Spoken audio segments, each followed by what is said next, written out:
एक स्थान में यह लिखा हुआ है।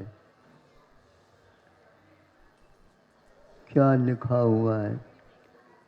वह ग्रंथ है साधु सभी बातों से ऊपर उठकर जब संन्यास लेने को होता है, संन्यास में दीक्षा नहीं, संन्यास का अर्थ समाधि की साधना करना चाहता है, तो उसके वातावरण कैसा बनना चाहिए इसके विषय में लिखा है। सर्वप्रथम उसके वास्तु के बारे में ये कहा है, जैसे गर्भालय होता है श्री जी के लिए, वैसे ही जहाँ पर छपक वो साधु रहता है वह रहे। फिर इसके उपरांत और कोई व्यक्ति वहाँ पर जब कभी भी आना जाना न करे। मंडप में उनके उपचारक मुनि महाराज भी रहते हैं। फिर इसके उपरांत आंगन की ओर हम आ जाते हैं। वहाँ पर 3-4 महाराजों को या 2 महाराजों को नियुक्त किया जाता है और उनसे ये कहा जाता है कोई भी यहाँ बोले नहीं। ऐसे कहने से कुछ नहीं होता, तर्जनी यूं लगाओ, अपने आप ही समझ लेते हैं आप, बोलने से नहीं समझेंगे।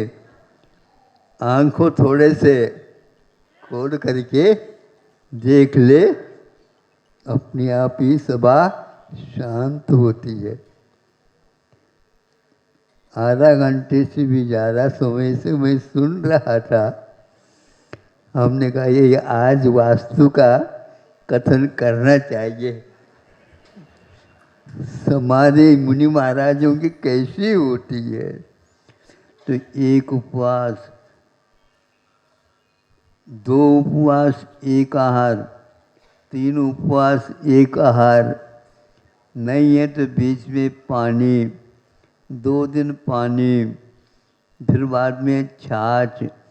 इस ढंग से क्रम से करते करते करते जब हम शुद्ध पानी तक आ जाते हैं तो उस समय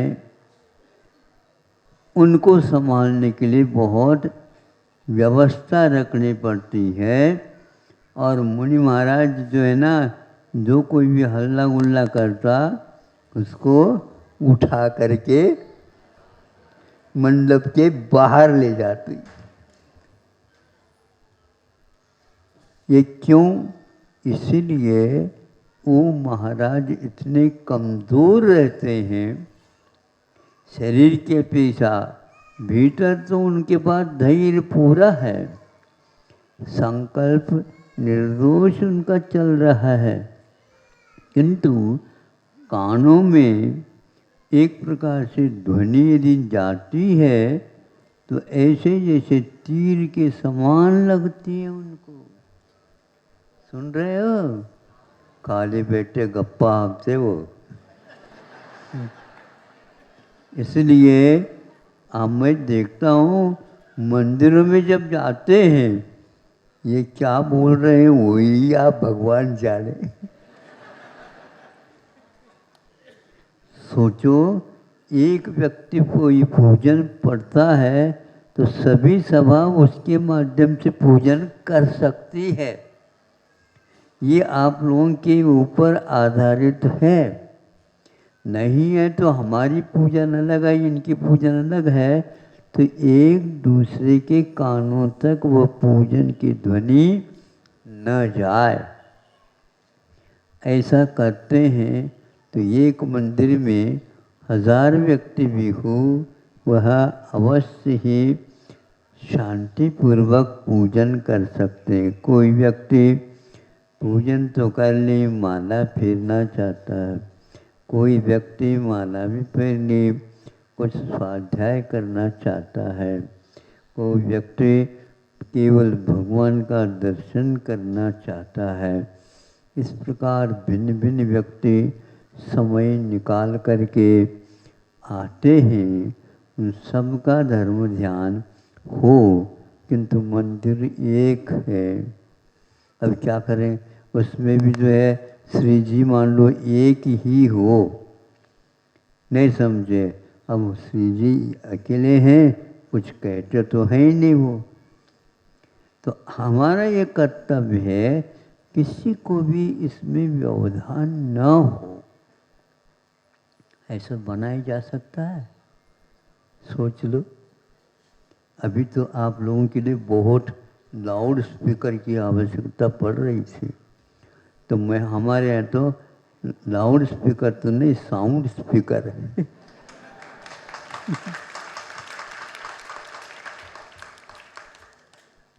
अच्छा शांति लगे। लोग दूर जाते हैं, जैन जैनेतर भी रहते हैं, वो तो सुनने के लिए आए। आपकी सुनाना हो तो आप बता दो, यहाँ पर हम ही सुनाएंगे। कोई भी सुनी, दूसरे दिन कोई आएगा ही नहीं। हाँ, इसलिए आप लोगों को चाहिए, यहाँ पर बच्चों को भी शांति रखा और आप स्वयं बोले नहीं। यदि बोलना आवश्यक होता है, जैसे बिल्कुल ही नहीं बोल रहे हो, किसी को उससे कानों में पीड़ा न हो अथवा व्यवधान न हो। एक तो न्यायालय होता है, वहाँ पर केवल जज सुनता रहता है और एक वकील बोलता रहता है। तीसरा व्यक्ति वहाँ पर कोई नहीं बोलता, कोई नहीं, किंतु सारे के सारे अपने क्रम को ध्यान में रख कर के बैठे रहते। ऐसा यहाँ पर हो जाए, न्यायाधीश को भी न्याय देने में उत्साह आ जाए। नहीं तो जैसे प्रश्न पत्रिका आपने लिखी और दे दिया, और उसको जांच पड़ताल करने वाले को यदि गुस्सा आ जाए तो अच्छा पेपर लिखा हुआ है उसको भी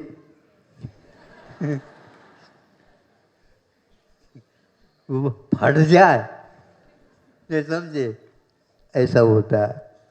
यदि वह ठीक रखोगे, संभव है आधा नंबर ज़्यादा भी मिल जाए। हाँ, इसी प्रकार हमारे यहाँ जहाँ कहीं भी हो बिल्कुल शांति, यह अपने आप में धर्म श्रवण का एक पाठ है। अब देख तो लो, जहाँ पर कोई कुछ भी नहीं बोल रहा हो, अपने आप ही मन लगता है, और आपका यहाँ मन लगा हुआ भी भागता है। अरे ये कहाँ आ गई, समझ में आ गया। बोलना तो नहीं, किंतु मौन रहना भी एक प्रकार से धर्म ध्यान कहा गया। हाँ, अपने आप ही मन लगता है, और इधर विधर की विकथा न हो तो फिर क्या कहना, अपने आप ही जैसे एक पंक्ति बोलो, राजा राणा छत्रपति, बस आगे बोलने की कोई आवश्यकता नहीं, अपने आप ही छत्रपति सामने आ जाता। और उनका जो जीवन हुआ है उसके बारे में भी देखो, सब कुछ करके भी अंत में वे वनवास की ओर गए हैं। क्षत्रिय है और क्षत्राणी जो रानी है वो भी चली जाती है, दरबार खाली हो जाता है। खाली तो करना है अपने को। शांत रहो। जितनी शांति रात में होती है, और पशु पक्षी भी वो कभी बोलते नहीं, यदि बोलते हैं तो एकाध दहाड़ने वाला शेर होता है, बाकी सब शांत, कोई नहीं बोलता। इस प्रकार का वातावरण तैयार होता है। तो अपने आप जो क्षपक है, जो संन्यास लिया है, उसको भी शांति मिलती है। और यहाँ तक कहा है कि कोई भी मौन रहता है तो उसका भी अन्य जीवों के ऊपर प्रभाव पड़ता है। वकील लोग बहुत सारे पॉइंट्स देते रहते हैं, नहीं समझे, कभी शुद्ध होने के लिए या उत्तेजित करने के लिए बोलते भी हैं। न्यायाधीश न्यायालय में बोलते ही नहीं, अंत में ये कह दिया जाता है तारीख आपको ये दी जा रही है, घोषणा सुरक्षित है, उस दिन मैं आऊं इसका कोई नियम नहीं। अब वह भी दूसरे के माध्यम से कहलवा देंगे। ऐसा वातावरण आप बनाएंगे, निश्चित रूप से उसके लाभ लेने के लिए कई लोग लालायित रहेंगे। अपने मंदिर में आप जिस समय पूजन करते हैं, अभिषेक करते हैं, उस समय मौन वातावरण बना रहना चाहिए।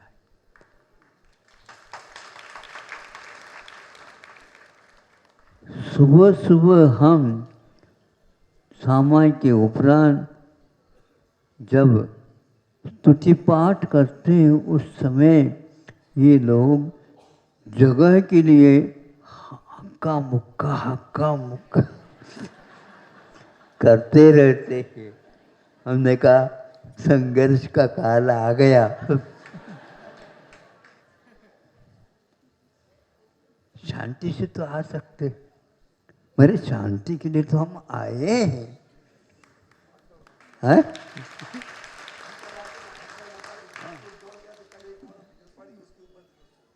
क्या करें, छोटे बच्चे रहते हैं, गिर गए, कमर में गड़बड़ी हो गई, हाथ टूट गया, पैर टूट गया, नहीं समझे। अब मान लो उम्र ज़्यादा है तो क्या होगा उसका। पर आज उस समय हमें कुछ दिखता भी नहीं और सूझता ही नहीं, हमें समझ में ही नहीं आता। मैं सोचता हूँ, मुझे भी समझ में नहीं आता आप लोग क्यों है?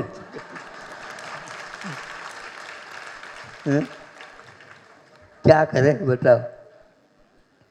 मैं अवश्य संकेत बीच बीच में देता रहता हूँ, लेकिन आप नए नए आते हैं और नए नए स्लेट और पढ़ता लेकर के सिखाओ इनको।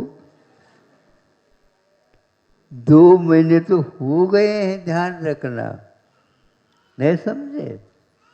और 2 महीने तो बहुत जल्दी होने वाले हैं, बहुत छोटे दिन हो रहे हैं। अब देखो बाद में महाराज यहाँ पर नहीं मिल पाएंगे, कुछ समय के लिए आए हैं। अब आप लोग अवश्य जहाँ कहीं भी जाएं, उस समय दूसरे को हमारी बातों से व्यवधान ना हो, शांत रहो। यह प्रशिक्षण घर में भी बच्चों को दो। घर भी है तो ऐसा थोड़ी है कि वो एकदम मंडी बना दो उसको, हाँ? न खा।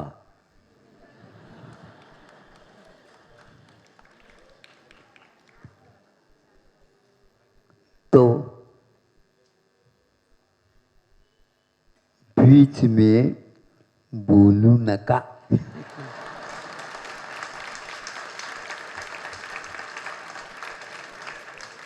ठीक है ना, बात वही है, लेकिन बोलने की बात है, बीच में बोलू न का। मदिका तो सरे, हाँ, बीच में कहाँ क्यों आते वो, बीच में कहाँ गए। जैसे अंतराय होता है तो छोड़ा जाता बाल बाल वगैरह, उसी प्रकार आप लोग बीच में बोलेंगे तो वह एक प्रकार से अंतराय होता है। इसलिए ये संस्कार पहले दिया जाता था बहुओं को। हाँ, मधी येऊ नका, मधी येऊ नका।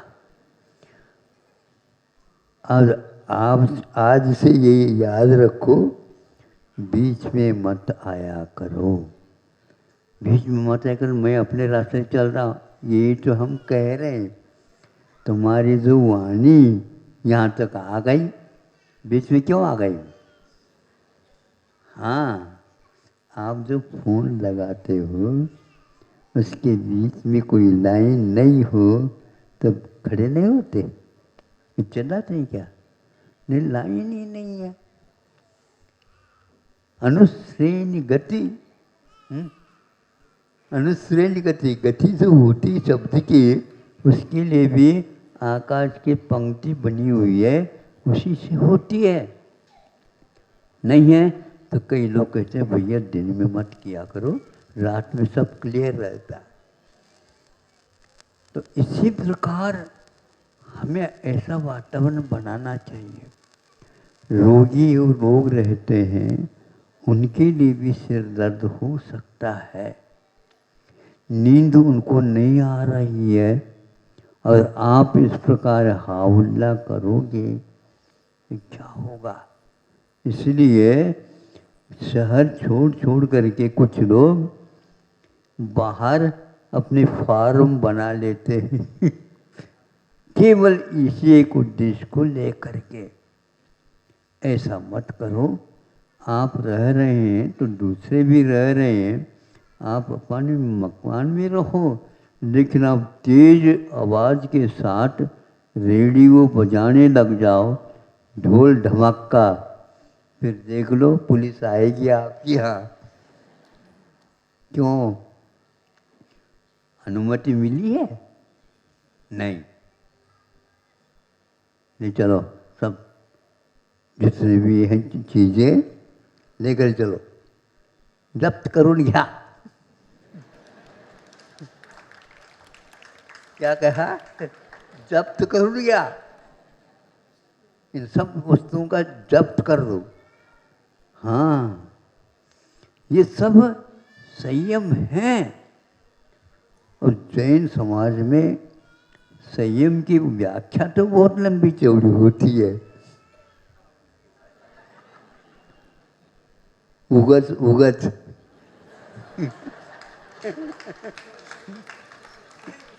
ऊंचाई ऊंचाई, ये क्या है, तो हमारे लिए नहीं, वो महाराज लोगों के लिए है। ऐसा नहीं, यह भी विद्यालयों में सिखाया जाता था। आज विज्ञान का युग है, खूब बोलो नहीं। गद्य लेख और पद्य का लेख बहुत अंतर है। गद्य को पढ़ लिया बहुत अच्छा है, लेकिन उसमें कभी एक बार और सुनाओ नहीं कहा जाता। और 2-3 पंक्ति है तो एक बार सुना दिया, हाँ एक बार और सुना दो, एक बार और सुना दो। जितनी बार सुने उतनी बार और सुनने की भावना होती है। अच्छे अच्छे विद्वान भी उन पंक्तियों में रमने लग जाते हैं। ऐसी कविता हुआ करती। ऐसे ही संस्कार दिए जाते हैं जिससे बहुत बड़ी बड़ी समस्याएं समाप्त हो जाती है। समय आपका हो गया है। मैं सोच रहा था क्योंकि बहुत ज़ोर ज़ोर से बोलियाँ हो रही हैं, हमें तो यहीं पर सुनना है, लेकिन सुनते सुनते सोचने लगा ये लोग कैसे सहन करते हैं कानों से। नहीं महाराज, अपने आप सुनने में वह अभ्यास हो जाता है। बच्चों को अभ्यास अच्छे ढंग का कराए करो और स्वयं में इस प्रकार के अभ्यास से दूर रहा करो। अभ्यास हो जाता है, काम चलता रहता है, लेकिन ये स्वास्थ्य के लिए भी ठीक नहीं बताया है। तो ज़्यादा बोलता बोलता बोलता फिर बाद में वो तो ज़्यादा ही बोल गए। क्या इसका अर्थ हुआ? मतलब अच्छा नहीं बोला। पेट भरने को होता है, उससे पहले ही वार्निंग घंटे लगने चाहिए, नहीं नहीं चल जाता। फिर रात में आप सो नहीं सकोगे, दूसरे को सोने भी नहीं दोगे, क्योंकि पेट में वो सब काम करने लग जाता। शांति के साथ विज्ञान ने भी कहा, और हमारे यहाँ बोलने वाला भोजन नहीं कर सकता, भोजन करने वाला बोल नहीं सकता। इस प्रकार अपने यहाँ यहीं से प्रारंभ करते हैं। अष्टमी है, चतुर्दशी है, एकादशी के दिन है, जितने आप नहीं बोलोगे उतने ही आपका मन उसमें लगेगा। अब इनमें से थोड़ा सा भी आपको प्रभाव पड़ेगा, घर में भी ये उन लोग सब लोगों को सुनाओ, स्वास्थ्य ठीक हो जाएगा।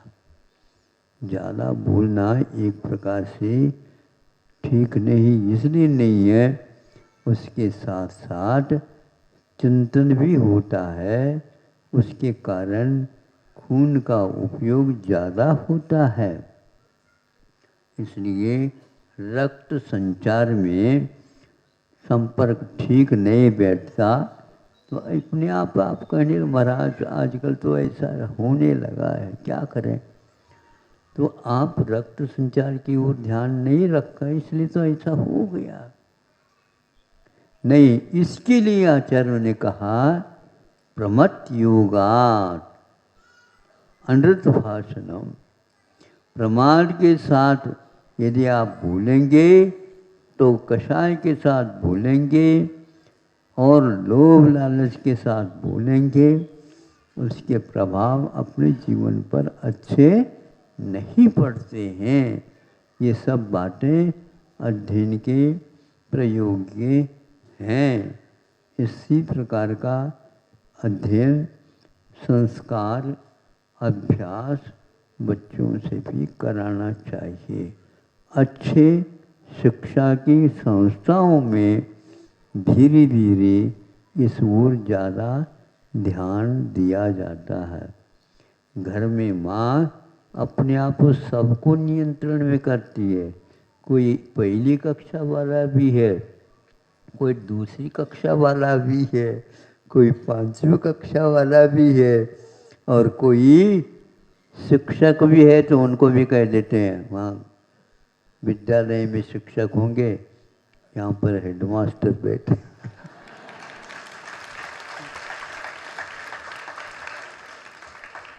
चौके में कोई आ नहीं सकता, ऐ कोई अलग नहीं। सुनने में आया? चुप। राष्ट्रपति होगा भवन में बाहर होगा, हे तो चालायचं नाही.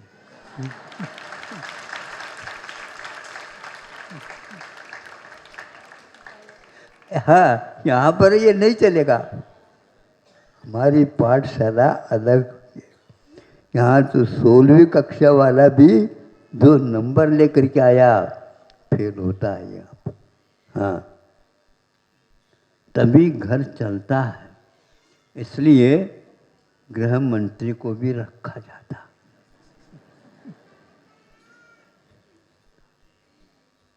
कैसा लग रहा बताओ मुझे. गृह मंत्री, आप प्रधानमंत्री भले हो, लेकिन गृह मंत्री घर के मंत्री जो होता है सब चला देता. हाँ, एक भी यदि मत कम हुआ, मिलेगा नहीं, रसोई नहीं मिलेगी. अब ऐसे गृह मंत्री होना चाहिए. बाहर प्रधानमंत्री नहीं भी होगा चल जाएगा. बिल्कुल चलता है. इसमें क्या बात. हम इससे उल्लंघन करते हैं इसका, इसलिए ऐसा होता है. तो समाधि स्थल के बारे में आपको बताया. शांति के साथ उन्हें रह दिया जाता है तो बहुत अच्छे ढंग से अरहंत सिद्ध करते हुए उनकी संलेखना हो जाती है. तो उसका परिणाम क्या निकलता मालूम है. कम से कम 2 या 3 ही भव में मोक्ष होता है. स्वर्ग, अरे स्वर्ग तो बीच में ऐसे ही आ जाता है. दिल्ली जाना है, आगरा तो बीच में आ ही जाता है. ऐसा है. इसलिए नहीं हुआ, मान लो मुक्ति नहीं हुई, 7-8 भव में तो पक्की है. सम्यक दर्शन पर छूटना नहीं चाहिए. यदि अपने पास टिकट है, गाड़ी कहाँ जाएगी. आना ही पड़ेगा यहाँ पर गाड़ी को. हाँ, इसलिए ऐसी गाड़ी पकड़ो और ऐसा टिकट अपने पास व्यवस्थित रखो. फिर तो कुछ भी नहीं, निश्चित है. 7-8 भव के भीतर कहाँ कहाँ पर जाना पड़ता, कुछ नहीं. स्वर्ग मनुष्य, स्वर्ग मनुष्य, क्योंकि सम्यक दर्शन नहीं छूटा. ये लाभ है. और अंत में अच्छे अच्छे पोस्ट मिलते हैं, पद मिलते हैं. चक्रवर्ती होता है, कामदेव होता है, बलदेव होता है, तीर्थंकर होता है, वहाँ पर इंद्र बनता है. ये सारे 7-8 भव में सब होते होते होते अंत में जय जयकार, जय जयकार, जय जयकार. चलो, हमारा प्रवचन हो गया आपके लिए और सबके लिए और स्वयं के लिए. हाँ, अहिंसा परमो धर्म.